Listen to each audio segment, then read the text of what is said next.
Law में बच्चों के मार्क्स क्यों नहीं आते?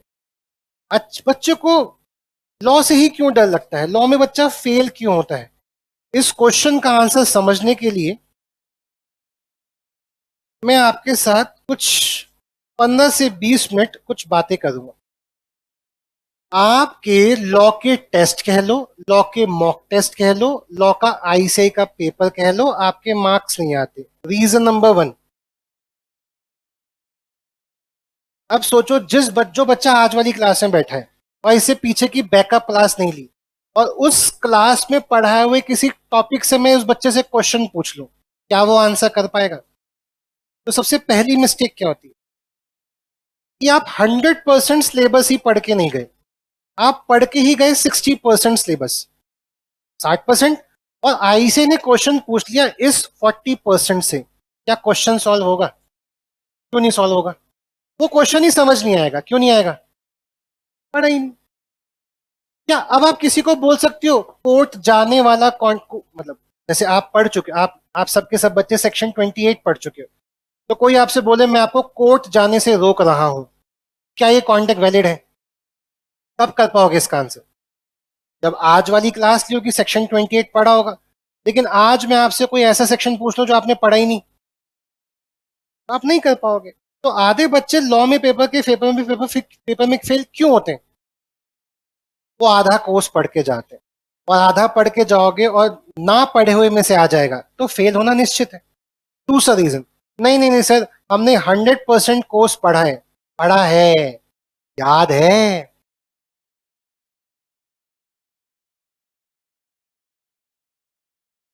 आपका अगला टेस्ट मंडे को है। पता नहीं मुझे क्यों लग रहा है मेरे को आपको सच बताना चाहिए। मैं आपके मंडे वाले टेस्ट में ना एक क्वेश्चन डालने वाला था, डिफाइन फ्रॉड।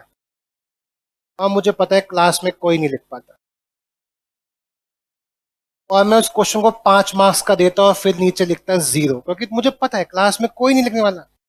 फ्रॉड की परिभाषा डिट्टो लिख ही नहीं सकता कोई।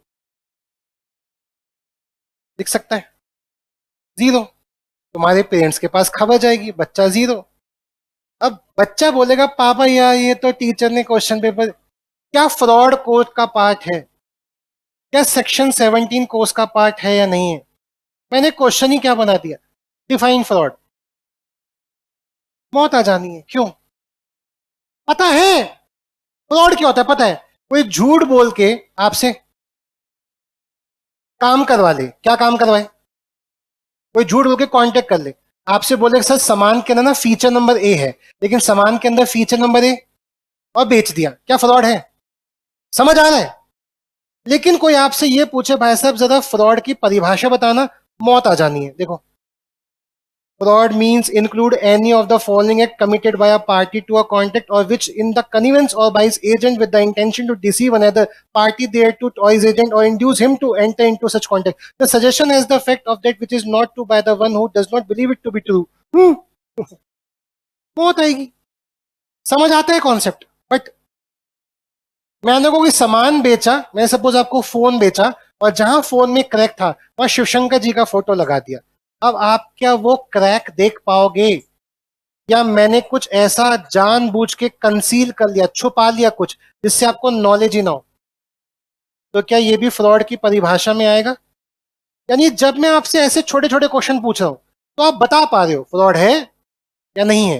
लेकिन अगर मैं आपसे डायरेक्ट पूछ लूं फ्रॉड, पॉइंट नंबर 1, क्या आपको फ्रॉड की नॉलेज है? पॉइंट नंबर 2, क्या फ्रॉड की डेफिनेशन याद है? पता होना और याद होना फर्क है। और एग्जाम में किस चीज के मार्क्स है? पता है और याद है, और अगला याद भी है, लेकिन what to write and how to write, लिखना क्या है और लिखना कैसे है। अब लिखना क्या है पे आते हैं। जरा आपको बात समझ आ गई? आप क्यों लॉ में फेल हो रहे हैं? आपने क्लासेस ही नहीं ली, आपने पूरा सब्जेक्ट ही नहीं पढ़ा। दूसरा, आप क्यों फेल हो रहे हैं? याद है। अच्छा, थियोरी के साथ आपकी सबसे बड़ी दिक्कत क्या है? थियोरी के साथ अगर आपका पेपर सितंबर 25 में है या जनवरी 26 में है, तो सितंबर 25 वाले बच्चे पढ़ना ही शुरू करेंगे अगस्त से। 12th का एग्जाम देके बैठे हो सब। आपने बिजनेस स्टडीज कब से पढ़नी शुरू की थी? अप्रैल से या दिसंबर के बाद तो होश आया था। और कुछों ने तो दिसंबर के बाद वो होते ना क्रैश कोर्स, 3 महीने बिजनेस स्टडी खत्म। इकोनॉमिक्स वाला टीचर ही या अकाउंट्स वाला टीचर ही एक 10-15 दिन का क्रैश कोर्स लगाता है, 3,000 रुपए का, 2,500 रुपए का, बोलता है बेटा मुझसे पढ़ लो, बिजनेस स्टडीज करा दूंगा तुम्हारी। यही किया होगा आप सबने। दिसंबर से ही रट्टे मारने शुरू किए थे या अप्रैल से रट्टे मार रहे थे? तुमने वो इमेज आज तक नहीं सुधारी है। तुमने कहा सर ने जो पढ़ाया है वो पता तो है, दिखना है ना। आज से क्या करेंगे रट्टे मार के? पेपर जब सितंबर में है तो अगस्त में रट्टे मारेंगे। ये मानसिकता कभी भी आपको लॉ याद करने को नहीं कहेगी। अगस्त में क्या होगा? जब चारों सब्जेक्ट पढ़ रहे होगे ना आप, तो आप पैनिक हो जाओगे और फिर चीजें आप बोलोगे दीदी। तो अभी का पढ़ा हुआ सब गोबर हो जाना है कब? अगस्त में। आज हमने अभी तक कितने सेक्शन, अभी मैंने आपको 2 सेक्शन पढ़ाए। क्या 2 सेक्शन याद करना आसान है रेदर देन 75 सेक्शन? तो डेली का काम डेली करते जाओ ना, मौत ही नहीं आएगी। चलो, अगर आप मेरी बात पे भरोसा कर लेते हैं, चलो सर अब से आपकी बात मानेंगे, अब से हम डेली जो आप पढ़ाओगे। अब एग्जाम में क्वेश्चन आता है, आपको यही नहीं पता लिखना क्या है, व्हाट टू राइट। अब जरा व्हाट टू राइट पे थोड़ा सा नजर मारते हैं। हम ही लेता हूं अमित भाई क्वेरी को। ये व्हाट टू राइट का क्वेश्चन, क्या आप सबने कोवर्जन पढ़ रखा है? अब ये वीडियो उसी को समझ आएगी जिसने कोवर्जन टॉपिक पढ़ रखा है। इसलिए मैं कह रहा हूं कि हम लॉ में ये सब बातें कब नहीं कर सकते? पहली क्लास में। क्योंकि पहले लॉ तो पता हो तभी तो समझाऊंगा पाऊंगा कि लॉ में क्या क्वेश्चन आएगा, क्या लिखना है, क्या नहीं लिखना। अब आप सबने कोवर्जन पढ़ रखा है, मैं ये मान के आगे की बात करने वाला हूं। कोवर्जन का मतलब क्या होता है जल्दी से बताओ। जब कोई इंसान किसी से कोई ऐसा करने की धमकी देके या ऐसा कुछ करके जो कि आईपीसी में क्राइम है, ऐसा करने की धमकी देके कुछ आपसे कांटेक्ट करवा ले। देखो जान से मार दूंगा वरना कांटेक्ट कर, तो कांटेक्ट क्यों कर रहे हैं? वो जान से मारने की धमकी दे रहा है। तो ऐसा कांटेक्ट कोवर्जन से कॉज्ड होता है। कोवर्जन से कॉज्ड होता है तो जिसके साथ हुआ है वो डिसाइड करेगा कि उसे कांटेक्ट रखना है या नहीं रखना, मतलब उसका वॉइडेबल ऑप्शन है। अब जैसे ही क्वेश्चन सपोज कोवर्जन से आता है, आप मुझे बताओ आप कौन सा सेक्शन लिखोगे और क्या लिखोगे? कोवर्जन का सेक्शन आपने क्या लिखा? सेक्शन 15 लिखा। आपने कोवर्जन की परिभाषा लिख दी। सब बच्चे एक बार जल्दी से पढ़ेंगे कोवर्जन की परिभाषा क्या है। कोवर्जन इज कमिट मतलब करना, थ्रेटनिंग टू कमिट धमकी देना कि कर देंगे क्या, कोई भी ऐसा एक्ट, कैसा एक्ट जो कि फॉरबिड है, मना है, किसमें? आईपीसी में। या फिर आपने किसी की प्रॉपर्टी को गलत तरीके से डिटेन कर लिया, कब्जे में ले लिया, लीगली या इलीगली? इलीगली। और आप धमकी दे रहे हो कि तेरी संपत्ति ले लेंगे। ये दोनों करने के पीछे का प्रेजुडाइज क्या है? ये दोनों पीछे करने का रीजन क्या है? कि बंदा बायस्ड हो जाए, बंदा झुक जाए, बंदा दबाव में आ जाए, और आपकी इंटेंशन है कि वो आपके साथ कॉन्ट्रैक्ट में, एग्रीमेंट में एंटर हो जाए, वो कॉन्ट्रैक्ट कर ले आपके साथ, इसलिए आपने उसे डराया। इस कॉन्सेप्ट को क्या बोलते हैं? तो अगर किसी भी क्वेश्चन में अगर कोवर्जन दिख जाएगा तो क्या ये लिख के आएंगे? The answer is wrong. आपको ये सीखना है व्हाट टू राइट। कोवर्जन सुनते ही बावला नहीं हो जाना है, सेक्शन 15 मेरे को तो आता है, घंटा आता है। पढ़ो क्वेश्चन में क्या है। आप क्वेश्चन की डिमांड को पढ़ेंगे। कोवर्जन शब्द देख के बावले नहीं होंगे, वो उसको बंदूक दे के गोली मार के कांटेक्ट करवा रहा है, बावले नहीं होंगे। आप क्वेश्चन पढ़ेंगे, क्वेश्चन पूछ क्या रहा है। अगर सपोज क्वेश्चन पूछ रहा है, क्वेश्चन पूरी कहानी बताने के बाद क्वेश्चन पूछ रहा है, बताइए whether there is free consent in the contract और नॉट, तो आप 14 लिखेंगे। अभी क्वेश्चन ने क्या पूछा? क्वेश्चन ने पूछा रमेश सुरेश के सर पे बंदूक रख के उसे कह रहा है कि अपना घर मुझे 1 लाख में बेच दे, और फिर क्वेश्चन का नीचे एंड। इसे समझ आ रहा है? कोवर्जन है। फिर नीचे क्वेश्चन पूछा है, बताइए क्या जो सुरेश हाँ कह रहा है उसकी कंसेंट फ्री है क्या? अब आपको 15 लिखना ही नहीं है, 14 लिखना है, क्योंकि 14 क्या कहता है? 14 कहता है कि कंसेंट हम तब फ्री मानेंगे जब वो कॉज्ड नहीं होगी, और ये कोवर्जन है। तो आंसर किस सेक्शन से गया? व्हाट टू राइट, व्हाट, 15 नहीं, 14। अगर क्वेश्चन पूछता है क्या ये कॉन्ट्रैक्ट वैलिड कॉन्ट्रैक्ट है, अगर इस कॉन्ट्रैक्ट में कोवर्जन से लिया गया था, तो अब सेक्शन 10 आएगा। सेक्शन 10 कहता है, पढ़ लो ध्यान से, सारे एग्रीमेंट कॉन्ट्रैक्ट हैं। हमने क्वेश्चन क्या पूछा, क्या कॉन्ट्रैक्ट है? हमने कहा एग्रीमेंट कॉन्ट्रैक्ट है इफ, यदि वो फ्री कंसेंट के साथ लिए गए हैं, वो कॉम्पिटेंट टू कॉन्ट्रैक्ट पर्सन के साथ किए गए हैं, वो लॉफुल कंसेशन लॉफुल ऑब्जेक्ट वाले हैं, और वो पहले से वॉइड डिक्लेयर्ड नहीं है। अब कंसेंट, फ्री कंसेंट कब होती है? एज पर 14 फ्री कंसेंट तब होती है उसमें कोवर्जन नहीं होता। तो इसका आंसर बेस सेक्शन 10 से शुरू हुआ या 15 आया? क्वेश्चन क्या पूछ रहा था, उसके हिसाब से आंसर लिखेंगे। अगला, अगर वो आपसे पूछ रहा है कि अगर आपके साथ कोवर्जन की वजह से कॉन्ट्रैक्ट हुआ है तो आपके पास ऑप्शंस क्या अवेलेबल है, तो आप सेक्शन 19 लिखेंगे। 15 अभी भी नहीं आया, क्या आया? 19। कि भैया अगर वो कोवर्जन से प्रभावित है तो ऑप्शन क्या है भाई? वॉइडेबल ऑप्शन है, इधर he can accept the contract और he can reject the contract. ये बात कहां लिखी हुई है? क्वेश्चन का अगला हिस्सा, क्या होगा अगर एक इंसान ने पैसे दे दिए थे या कोई सामान दे दिया था अंडर कोवर्जन? अब सेक्शन 72 लगेगा कि अगर कोवर्जन में कोई सामान मिल गया तो आपको सामान वापस करना पड़ेगा, लेकिन अगर आपने सामान को यूज कर लिया तो you must repay it, quasi contract. कोवर्जन ही चल रहा है, लेकिन कब क्या लिखना है उस पर फर्क पड़ता है। आपको लॉ आता था, हाँ, लेकिन क्या आप व्हाट करेक्ट कर पाए या नहीं करेक्ट कर पाए? मार्क्स क्यों चले गए? क्योंकि आपको यही नहीं पता पूछ के रहे, और जहां से पूछेगा वहां से आंसर करेंगे ना। अगला क्वेश्चन अभी खत्म नहीं हुआ है ये, what will be the effect if the party whose consent was obtained by coercion select the option to cancel the contract? जिसकी कोवर्जन से कॉन्ट्रैक्ट किया था उसने क्या सिलेक्ट किया? मैं कैंसिल करता हूं, मैं एक्सेप्ट नहीं, मैं रिजेक्ट करता हूं। व्हाट इफ अगर उसे कुछ सामान मिल गया होगा तो क्या अपोजिट पार्टी अपना काम करेगी? उसने मना किया है, क्या अपोजिट पार्टी को अपना काम करना पड़ेगा? इसका आंसर सेक्शन 64 में लिखा है कि अगर एक इंसान ये चूज करता है कि वो कॉन्ट्रैक्ट को कैंसिल करता है तो other party need not perform इस प्रॉमिस। भाई आपने कॉन्ट्रैक्ट कैंसिल कर दिया तो क्या मुझे अपना काम करने की जरूरत है?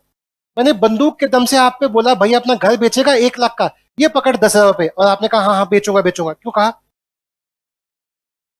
अब आप कह रहे हो जैसा मेरे साथ कोवर्जन हुआ, तो क्या अब आप मुझसे 1 लाख रुपए ले सकते हो? जब आपने कॉन्ट्रैक्ट को वॉइड कर दिया तो आप मुझसे कैसे ले सकते हो 1 लाख? अच्छा, जो जो आपने मुझसे ले लिया 10,000, वो क्या? If you has received any benefit, वो आप मेरे को रिस्टोर करेंगे, वो आप मुझे वापस करेंगे। और ये बात कहां लिखी हुई है? कोवर्जन ही था, बट एक सेक्शन या अलग अलग सेक्शन? 10, 14, 10, 19, 72, 64। अब ये क्वेश्चन का आंसर करेंगे, क्या कोई मरने की धमकी देके कोई कांटेक्ट करवा रहा है? ये कोवर्जन है। हाँ, अब ये किस सेक्शन से आ रहा है? क्योंकि मरने की धमकी देके कांटेक्ट करवाना is forbidden by law, and what is forbidden by law? वो कोवर्जन। अब आया 15। समझे क्या गलती कर सकते हो आप क्यों फेल हो गए लॉ के एग्जाम में? लॉ आता था, हाँ, लॉ याद था, हाँ, क्या वही लिख के आए जो पूछा था? तो आप क्यों फेल हुए? व्हाट गलत कर दिया आप? आई से जिस नजरिए से क्वेश्चन पूछ रहा है आपको उस नजरिए से आंसर करना है। ये बात समझे आप, नहीं समझे? अगर समझे तो प्लीज एक क्वेश्चन पढ़ के अभी क्लास के अंदर आप मुझे एक क्वेश्चन का आंसर करेंगे। ये तो नहीं पढ़ते आज। मैं आपके सामने क्वेश्चन ओपन कर रहा हूं जो हमने ऑलरेडी लास्ट क्लास में लिया था। सब बच्चे इस क्वेश्चन को दोबारा पढ़ेंगे।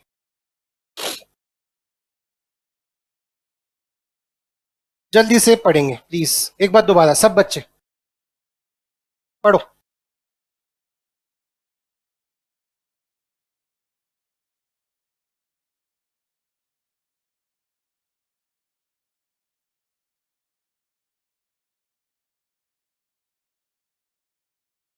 परिधि एक बच्ची है, झूठ बोल के अपनी एज के बारे में मिस्टर अंकल जी से लैपटॉप खरीद लेती है और कहती है अंकल 16% पर एनम के हिसाब से मैं आपको 1 साल बाद पैसा दूंगी, और अगर अंकल मैंने पैसे नहीं दिए तो मेरे पापा आपको पैसे दे देंगे। 1 साल बाद जब परिधि से पैसे मांगने हम गए तो परिधि ने पैसा से मना कर दिया, ये बोलते हुए अंकल मैं तो मायने दूं, एंड मायने से आप पैसा नहीं ले सकते, मायने के साथ क्या कॉन्टेक्ट वॉइड होता है। अब पहला क्वेश्चन, सिर्फ एक क्वेश्चन पूछा हूं, क्या अंकल जी परिधि के ऊपर केस करके माइनर से पैसा रिकवर कर सकते हैं विद इंटरेस्ट, क्योंकि उसने बोला था 16% ब्याज भी दूंगी। अब नो पता है, अगर आप मुझे कह रहे हो नो तो बताओ इससे ये समझ आया do you have knowledge of law. अगर आप नो कह रहे हैं तो इससे ये समझ आ गया आपने लॉ पढ़ रखा है। अगला क्वेश्चन, कोई मेरे को सेक्शन 11 बोल के बता पाएगा? Who is competent to contract? अगर आपको लॉ पता है तो लॉ के बारे में क्या क्या बातें याद आती हैं? सेक्शन 11 याद आता है, मोहरी बीबी वर्सेस धर्मदास घोष याद आता है, बच्चे को जो दे दिया वो आप वापस रिकवर नहीं कर सकते, ये याद आता है। अरे बोलो हाँ। अगर आपको ये सब याद आ रहा है तो आपकी मेमोरी वीक नहीं है, आपकी मेमोरी ठीक है। अब क्वेश्चन है what to write, stage by stage what to write. अब एक बच्चे ने मुझे ना इस टेस्ट का आंसर लिख के भेजा, मैं आप सबके साथ वो डिस्कस करना चाहूंगा। ये रहा, नहीं इसको हम किसी खुलजा सिम खुलजा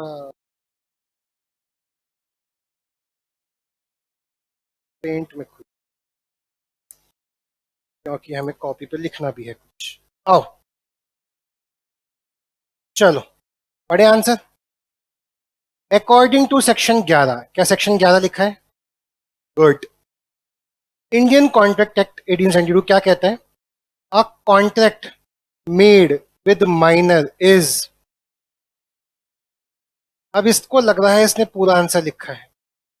एक बच्चे ने इसी के साथ एक ऑनलाइन ऐड कर दी, मोहरी बीबी वर्सेस धर्मोदास घोष, ये कॉपी विद केस स्टडी वाली कॉपी, मैं किससे ज्यादा प्रभावित होऊंगा?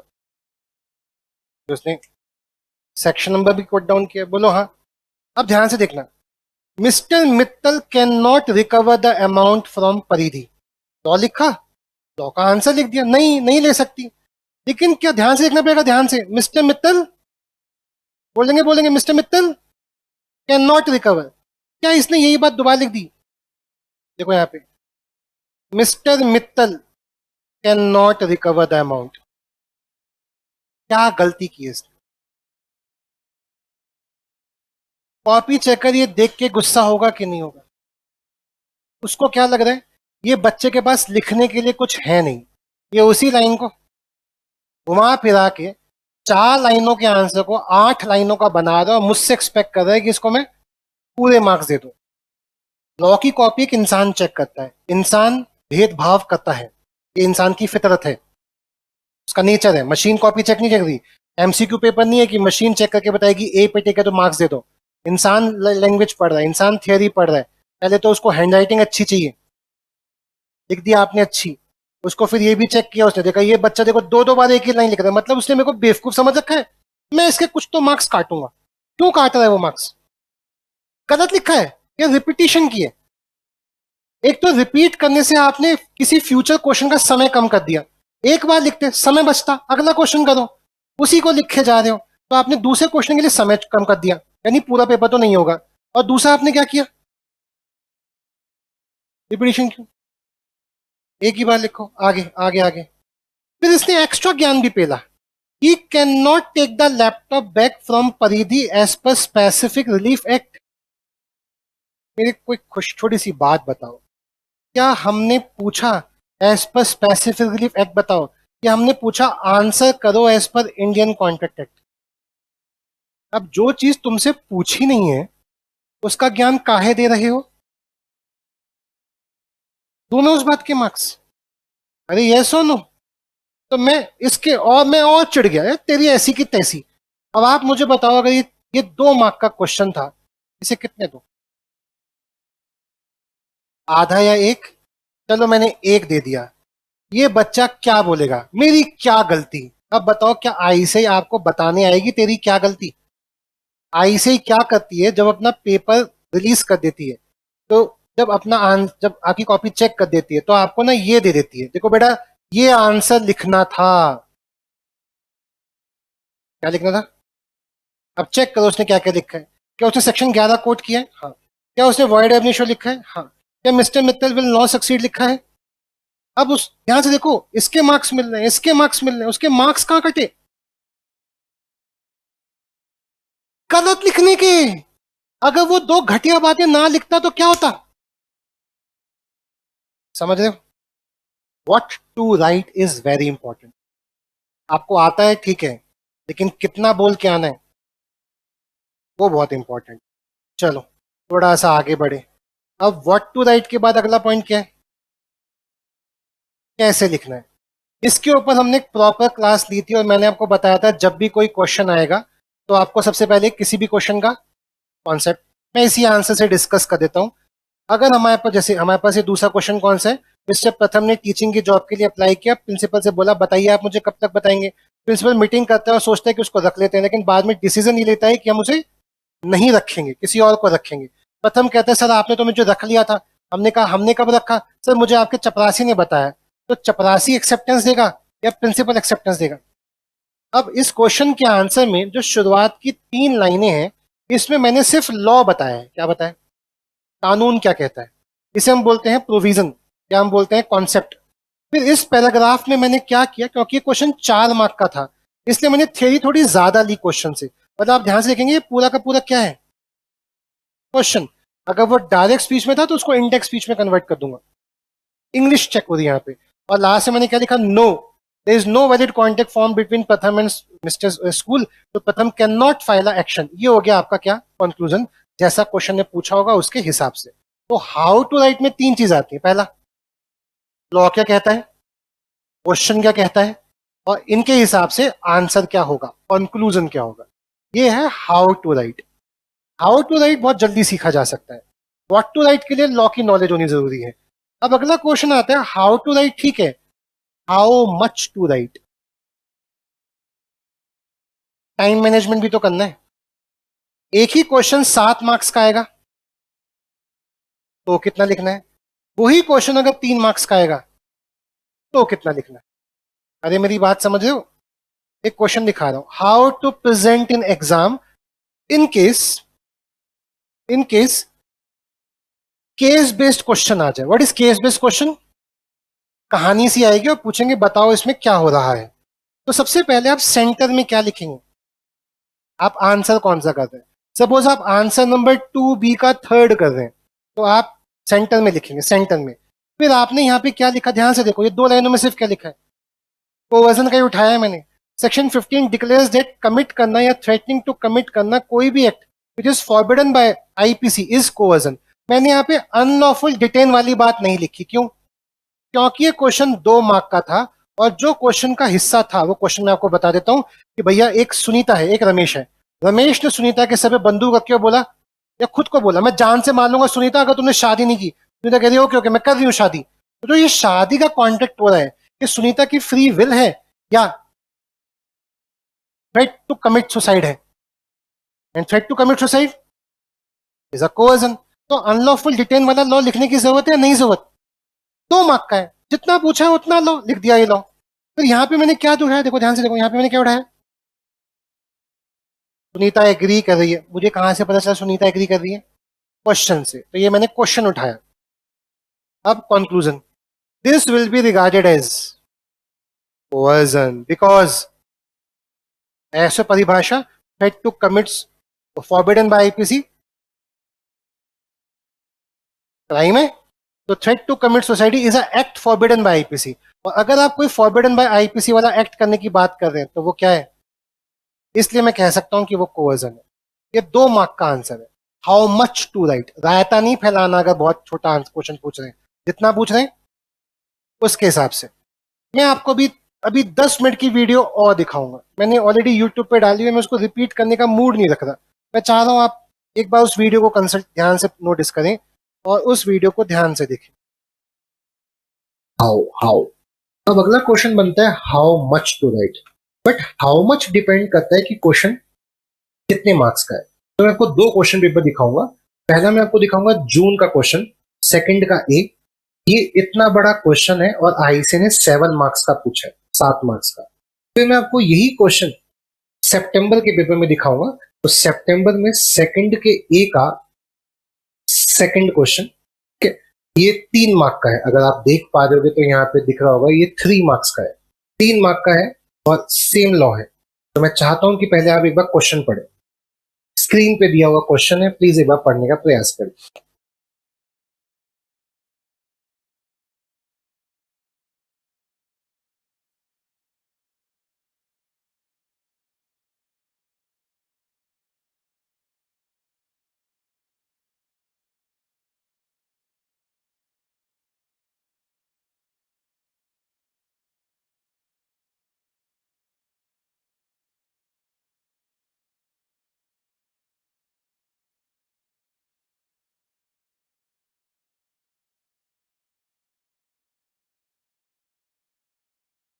पढ़ा आपने?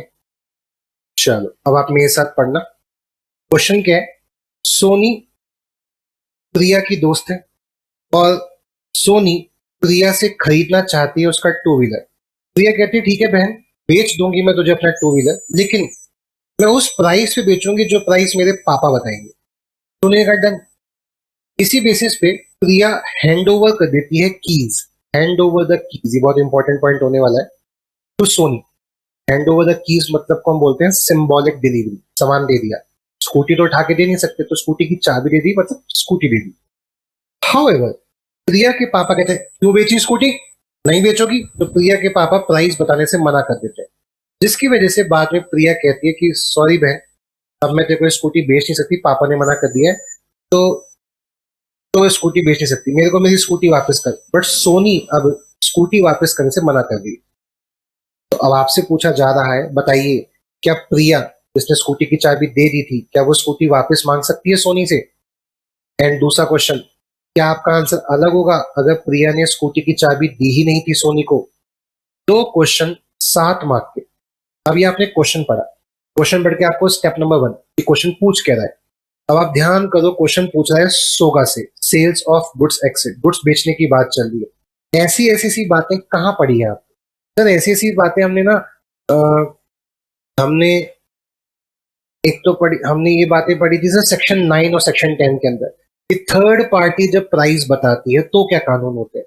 तो एक बार रिकॉल करो, लॉ याद करो। लॉ में क्या याद करना है आपको?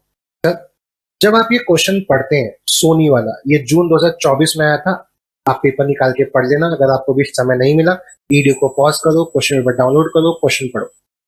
इसका इसका जब आंसर आप लिखेंगे तो ऐसे का जो सजेस्टेड आंसर है उसने बोला, पहले तो ये समझो प्राइस पता कैसे लगाते हैं। प्राइस पता लगाने के 2 कानून, section number 9, section number 10। Section number 9 कहता है सोगा का कि प्राइस फिक्स होगा एक्सप्रेस करके, एक्सप्रेस नहीं है तो कोई मैनर होगा, मैनर नहीं है तो जो कोर्स ऑफ डीलिंग चली आ रही है, जो पास्ट में कस्टम चले आ रहे हैं वैसे प्राइस डिसाइड होगा, और कस्टम भी नहीं है तो रीजनेबल प्राइस देना पड़ेगा। फिर सेक्शन 10 कहता है कि अगर एक पार्टी कॉन्टेक्ट कर रही है दूसरी पार्टी के साथ और प्राइस थर्ड पार्टी बताने वाली है, तो थर्ड पार्टी जो प्राइस बताएगी उसी दाम पे कॉन्टेक्ट होगा। लेकिन थर्ड पार्टी अगर वैल्यूएशन नहीं निकाल पाई, डज नॉट और कैन नॉट, वैल्यूएशन नहीं निकाल पाई, तो एग्रीमेंट को अवॉइड किया जा सकता है, एग्रीमेंट को अवॉइड किया जा सकता है। प्राइस ही नहीं पता तो बेचे किस दाम पे। लेकिन अगर बायर को सामान मिल गया है और उसने सामान को एप्रोप्रिएट कर लिया है, यूज कर लिया है, रिसीव्ड हो गया, रिसीव मतलब चाबी मिल गई मतलब रिसीव हो गया, तो he must pay a reasonable price. यानी अगर प्राइस का पता नहीं लगाती थर्ड पार्टी और आपको चाबी मिल चुकी है, आप यूज कर चुके हो उस सामान को, तो किसी और के खर्चे पे तो आप एंजॉय कर नहीं सकते, तो आपको पैसा देना पड़ेगा। कितना? थर्ड पार्टी ने तो बताया नहीं, तो रीजनेबल प्राइस देना पड़ेगा। लेकिन अगर थर्ड पार्टी को प्रिवेंट किया जा रहा है, उसको रोका जा रहा है कि मत बता प्राइस, तो नहीं बताएगा प्राइस, या थर्ड पार्टी अनेबल, खुद से प्राइस नहीं बता पा रही, या तो आपने उसे बताने नहीं दिया या फिर आपने सर्कमस्टेंस ऐसे क्रिएट किए कि वो प्राइस बता ना पाए या प्राइस आपके हिसाब से मैनिपुलेट करे।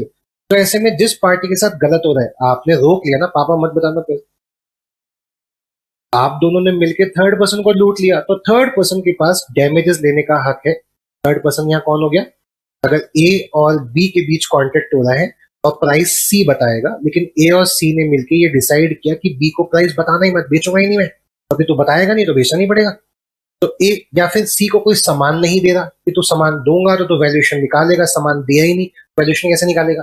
तो ऐसे केस में सी प्राइस नहीं बता पाएगा, और प्राइस नहीं बता पाएगा तो बी को सामान बेचने के लिए बाउंड नहीं हो। समझ रहे हो? ये सब मैं इसलिए बातें कर रहा हूँ कि आपको सेक्शन 9 और सेक्शन 10 आता है, तो ये सब बातें सेक्शन 9 और सेक्शन 10 में लिखी। तो what to write, section 9 and section 10 to write, how to write. तो सबसे पहले क्या करना है? कॉन्सेप्ट बताना है। कॉन्सेप्ट में हमने क्या बता दिया, सेक्शन 9 क्या कहता है, सेक्शन 10 क्या कहता है। फिर हमने इन द इंस्टेंट केस से लेके यहां तक क्या उठा लिया, फैक्ट्स ऑफ द केस, और फिर 1 मार्क का कंक्लूजन कि Priya can not take back the keys from Soni and Soni shall pay the reasonable price. Reasonable price क्यों? अभी ऊपर क्या लिखा है, अगर आपने सामान रिसीव कर लिया और सामान रख लिया तो आपको रीजनेबल पैसा देना है, चाहे थर्ड पार्टी ने बताया हो चाहे ना बताया। लेकिन अगर सामान नहीं दिया तो बी पार्ट यही है, सामान नहीं दिया तो कॉन्ट्रैक्ट को अवॉइड किया जा सकता है प्रिया, क्योंकि प्रिया के पापा ने प्राइस नहीं बताया। और हम ऊपर पढ़ चुके हैं, अगर थर्ड पार्टी डज नॉट और can not make such valuation तो the contract can be avoided. इस केस में प्रिया व्हीकल सोनी को देने के लिए बाउंड नहीं है, कि कॉन्ट्रैक्ट हो गया अवॉइड। पैसा नहीं बताया पापा ने, कैसे भेज दो? तो ये जो क्वेश्चन था 7 मार्क का था, कितने मार्क का? 7 मार्क्स का। तो आप देख पा रहे होंगे यहां से शुरू हो रहा है, लिख रहे हैं लिख रहे हैं लिख रहे हैं लिख रहे हैं लिख रहे हैं और यहाँ खत्म हो रहा है। ये हो गया इसका एक ऑल्टरनेट आंसर। इसी का एक दूसरा ऑल्टरनेट आंसर क्या हो सकता है कि आप सेक्शन 9 का जिक्र ही मत करो, क्योंकि क्वेश्चन सेक्शन 10 से है। तो 10 बताने के बाद क्योंकि 7 मार्क का है तो थोड़ा आयतें तो फैलाने ही पड़ेंगे, थोड़ा एक्स्ट्रा लिखना पड़ेगा। तो अब आप यहाँ पे डिलीवरी का जिक्र कर सकते हो कि डिलीवरी 3 टाइप की होती है, एक्चुअल, कंस्ट्रक्टिव, सिंबॉलिक। और मैं सिंबॉलिक डिलीवरी बता रहा हूँ कि हैंडिंग ओवर द कीज मतलब स्कूटी दे दी, और स्कूटी दे दी का मतलब अब आप सिर्फ रीजनेबल पैसा रिकवर कर सकते हैं कि चाबी तो जा चुकी, सामान तो जा चुका। तो आप इस ऑप्शन को लिख के भी अपने आंसर की जो लेंथ है वो बढ़ा सकते हो, क्योंकि क्वेश्चन 7 मार्क्स का है। अब मैं चाहता हूं आप एक और क्वेश्चन पढ़े। आपकी स्क्रीन पे क्वेश्चन लिखेगा कार्तिक वाला, और ये सितंबर के पेपर में 3 मार्क का आया था, 3 मार्क का। मैं चाहता हूं आप इस क्वेश्चन को पढ़ो।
आई होप आपने सितंबर 2024 का सेकंड के ए का सेकंड क्वेश्चन पढ़ लिया होगा।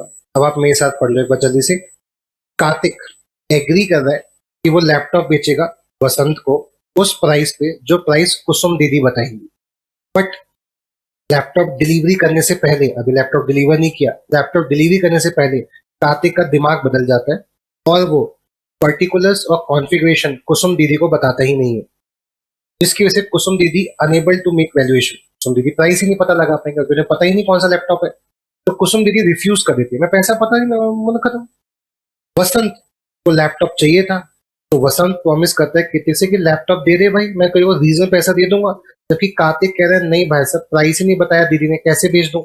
तो वसंत आपसे एज अ लीगल एक्सपर्ट मदद लेना चाहता है, ये जानना चाहता है कि क्योंकि कार्तिक ने उसके साथ कांटेक्ट किया था तो क्या वसंत कार्तिक के ऊपर केस करके सामान ले सकता है, पूछ रहे हैं आपसे।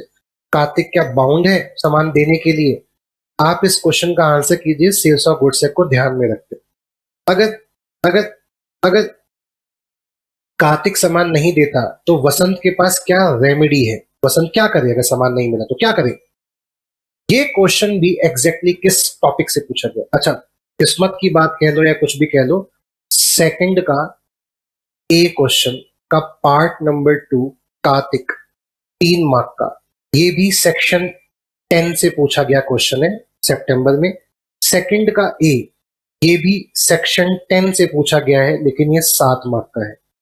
तो कई बार बच्चों को इशू आता है सर आंसर लिखें कितना? बेटा आंसर उतना लिखो जितने मार्क्स का क्वेश्चन है।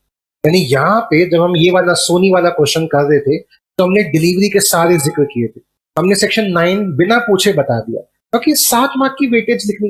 लेकिन अब तो 3 मार्क का क्वेश्चन है ना, क्योंकि अगर इसमें हमने 7 मार्क्स जितना लिखा तो क्या होगा? कोई क्वेश्चन रह जाएगा, क्योंकि 3 मार्क का क्वेश्चन ये सॉल्व करना है, फिर बाकी का 4 मार्क का ये क्वेश्चन सॉल्व करना है। तो हमें एक क्वेश्चन सॉल्व करने हैं 7 मार्क में, दो दो तो एक क्वेश्चन में ज्यादा थोड़ी ना लिखेंगे, लिमिटेड लिखेंगे ताकि ये भी क्वेश्चन खत्म हो सके और ऊपर वाला क्वेश्चन भी खत्म हो सके। तो कई बच्चे यहीं पे गलती कर जाते हैं, वो बहक जाते हैं क्योंकि उन्होंने एक घर पे ये क्वेश्चन प्रैक्टिस किया था और जब ये क्वेश्चन प्रैक्टिस किया था तो उन्हें इतना लिखने की आदत बन गई है, तो वो 3 मार्क में भी इतना ही लिखाते हैं जिसकी वजह से उनका पूरा पेपर कंप्लीट नहीं होता। तो हाउ के बाद हाउ मच भी इंपॉर्टेंट है, कितना लिखना है। तो इस क्वेश्चन का आंसर क्या होता है? इस क्वेश्चन का आंसर इतना सा 3 मार्क का है, कम ही लिखे। सबसे पहले सेक्शन 10, सेक्शन 10 थर्ड पार्टी बताएगी या नहीं बताएगी तो एग्रीमेंट अवॉइड हो सकता है, लेकिन थर्ड पार्टी को रोका जा रहा है कि वो पैसा बता ना पाए, इस वजह से सामने वाली पार्टी जिसके साथ गलत हुआ वो डैमेजेस दे सकती। ये आपने कानून बताया सेक्शन 10, ना तो आपने डिलीवरी वर्ड बताया ना आपने सेक्शन 9 का जिक्र किया। क्यों? क्योंकि 7 मार्क का नहीं 3 मार्क का क्वेश्चन है। फिर आपने एक लाइन में फैक्ट्स ऑफ द केस उठा दी कि भैया कार्तिक बाउंड नहीं है लैपटॉप देने के लिए वसंत को, बट क्योंकि उसने लैपटॉप डिलीवर नहीं किया तो वसंत के पास एक रेमेडी है कि वो डैमेजेस तो मांग सकता है ना, डैमेजेस तो मांग सकता है ना, उसके साथ गलत हुआ है क्योंकि आप दोनों मिलकर बेचारे उसके साथ गलत कर दो, क्योंकि उसने पर्टिकुलर शेयर नहीं किया, कुसुम दीदी बता नहीं पाई। तो कुसुम दीदी क्यों नहीं बता पाई? क्योंकि आपने प्रिवेंट किया है, रोका है थर्ड पार्टी को बताने से, इसलिए अब सामने वाली पार्टी आपसे डैमेजेस दे। तो ये 3 मार्क का आंसर। अब अब कुछ बच्चे इस वीडियो को देखने के बाद फिर एक मैसेज करेंगे, सर मैं यही लिख के आया था, सर मैं यही आंसर करके आया था, आई से बड़ा बुरा है, मार्क्स नहीं देता। तो मैं आपके सामने कॉपी भी शेयर करता हूं। ये एक कॉपी है, ध्यान से देखेंगे, सेकंड के ए का सेकंड, जो अभी हमने क्वेश्चन अभी अभी पढ़ा है, ठीक है, कार्तिक वाला। ध्यान से पढ़ो एक बार ये लॉ, प्लीज एक बार ध्यान से पढ़ो और मुझे बताओ इसने आंसर लिखते समय, व्हाट लिखते समय क्या गलती की। पढ़ो एक बार इस आंसर, पढ़ो। हैंडराइटिंग अच्छी है बुरी है? पढ़ो आंसर।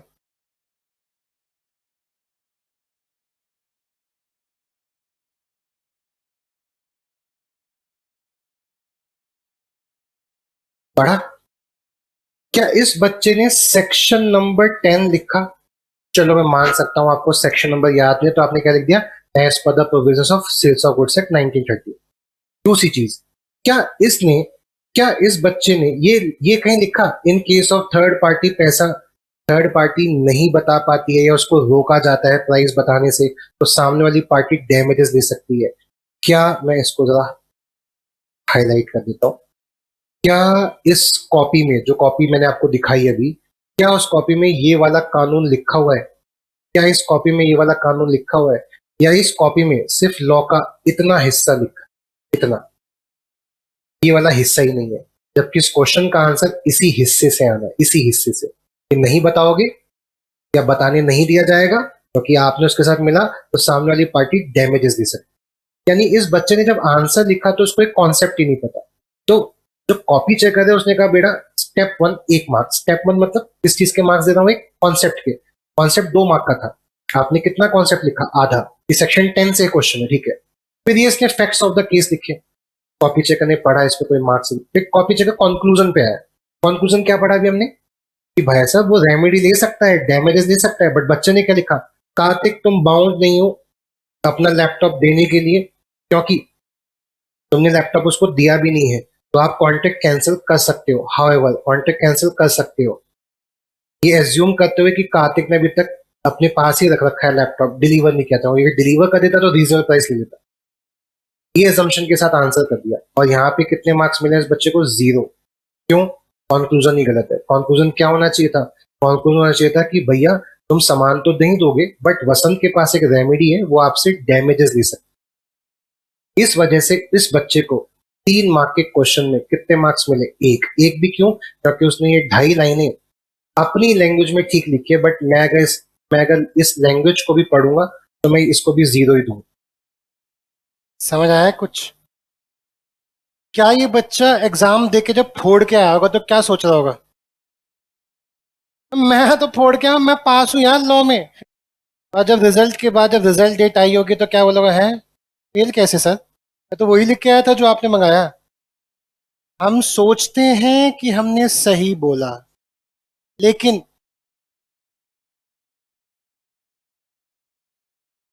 एग्जाम में अलग माहौल होता है, डरे हुए होते हैं। यहाँ पे तो आज से 2 सेक्शन पढ़े याद है। एग्जाम में 2 सेक्शन थोड़ी ना पढ़ के जाएंगे, 6 एक्ट पढ़ के जाएंगे, 7वां इंडियन लिबर्टी फ्रेमवर्क पढ़ के जाएंगे। अकाउंट्स का पेपर अच्छा नहीं गया होगा तो उसकी टेंशन लॉ के पेपर में आएगी, यार एग्रीगेट भी तो बनाना है 200 का। इतने सारे प्रेशर के साथ जब पेपर देने जाओगे तो ऐसी गलतियां करोगे अपनी कॉपी में और फेल हो जाओगे। अब अगर ये बात भी सुनने और समझने के बाद आपको पल्ले नहीं आई पड़ी और आपने इस पे कुछ काम नहीं किया तो मैं कुछ नहीं कर सकता। मैं क्या कर सकता हूं? टीचर का काम क्या है? गाइड करना। उसको एक्चुअली इंप्लीमेंट करने का काम किसका है? और फिर भी अगर तुम कुछ ना करो, मैं कुछ नहीं कर सकता। मैं कितने ही टेस्ट ले लूं उसका कोई आंसर नहीं निकलने वाला। कब तक? तो टेस्ट लेने का सिर्फ क्या मकसद है? इंप्लीमेंट किया,